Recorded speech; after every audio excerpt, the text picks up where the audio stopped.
Hi hello नमस्कार, कशा आहात सर्वजण? मस्त मजेत ना? तर चला नवीन एका व्हिडिओमध्ये मी सुद्धा आपल्या सगळ्यांचं अगदी मनापासून स्वागत करते. आणि तुम्हाला माहितीच आहे की मी माहेरी आलेली आहे आणि लग्न वगैरे झालेलं आहे सोलापूरचं. खूप छान लग्न झाले. याचे व्हिडिओसुद्धा आपल्या चॅनलवर तरी येतीलच, पण हे शूट घेतलं होतं म्हटलं थोडंसं आज नवीन काहीतरी व्हिडिओ टाकूया.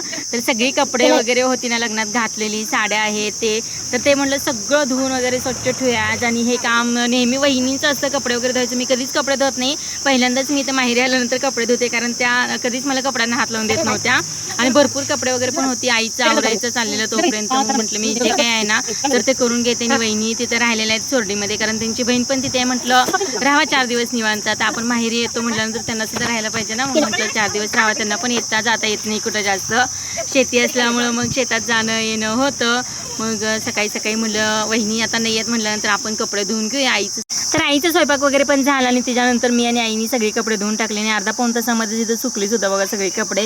आणि ऊन इतकं कडक आहे ना, त्यामुळं 1-2 तासामध्ये सगळी कपडे अशी कडकडीत अशी सुकलेली. तर लग्नामध्ये नेसले 1-2-3 साड्या होत्या, चांगल्या होत्या. तर त्या मी तिकडं सांगलीला दिल्या सुद्धा. मिस्टर तिकडून आले होते सोलापूरला लग्नाला, मग त्यांच्याजवळ दिल्या. मग त्या काही इथं धुवायला नाही, त्यांना नानांची बघा ड्युटी चालू झाली आहे. आणि इथं आमची इथं सोलर सिस्टीम वगैरे झालेला आहे, सबस्टेशन वगैरे झालेले आहे. त्यामुळे नानांना आमच्या परत एकदा जॉब लागलेला आहे. घरापासून अगदी 2 मिनिटाच्या अंतरावरतीच फक्त एक खोली आहे, तिथं जाऊन दिवसभर बसायचं आणि संध्याकाळी परत यायचं. म्हणजे 5-5 मिनिटाला घरी येतात जातात असं त्यांची ड्युटी आहे. तर करतायत तर करू दे म्हणलं. सगळेजण नको म्हणत होते तरीसुद्धा त्यांनी इथं काम घेतलेलं आहे परत एकदा. आणि छान असं म्हणजे सगळीकडे सोलर सिस्टीम वगैरे झालेलं आहे, फक्त देखरेख करायचं काम आहे. आणि त्याच्यानंतर लग्नात जे काही बांगड्या वगैरे घातलेल्या ना तर ते सगळं काढायचं काम चालू आहे इथं. स्वरांनी सुद्धा सगळ्या लग्नात जे काही बांगड्या होत्या ना तर त्या काढून घेतलेल्या आहेत. आणि इथं भावानी तोपर्यंत शेतातून असे आंबे आणले आहेत आणि पाड आत्ता नुकताच लागलेला आहे, त्यामुळे थोडेसे आंबे आणले होते. आणि ते सुद्धा इथं आम्ही जेवण करताना कापून घेतले खायला. आणि एकदम छान गोड इतके होते ना आंबे, भरपूर गोड होते. आणि पाडाचे आंबे असले की खूपच गोड लागतात.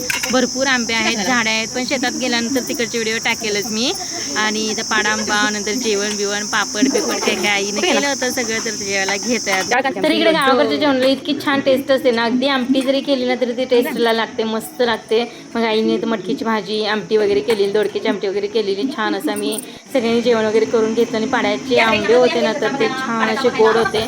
तर सगळ्यांनी आंबे असे खाऊन घेतले. या तुम्ही सुद्धा पाड्याचे आंबे खायला. आणि मस्त आहेत, गावाकडे भरपूर आंबे आहेत, पण अजून तिकडे शेताकडे काही गेलोच नाही, कारण लग्न झाल्यानंतर थकवा आलेला आहे. आता 2-3 दिवस थोडंसं रेस्ट करायची आणि त्याच्यानंतर मग शेतात वगैरे जायचं.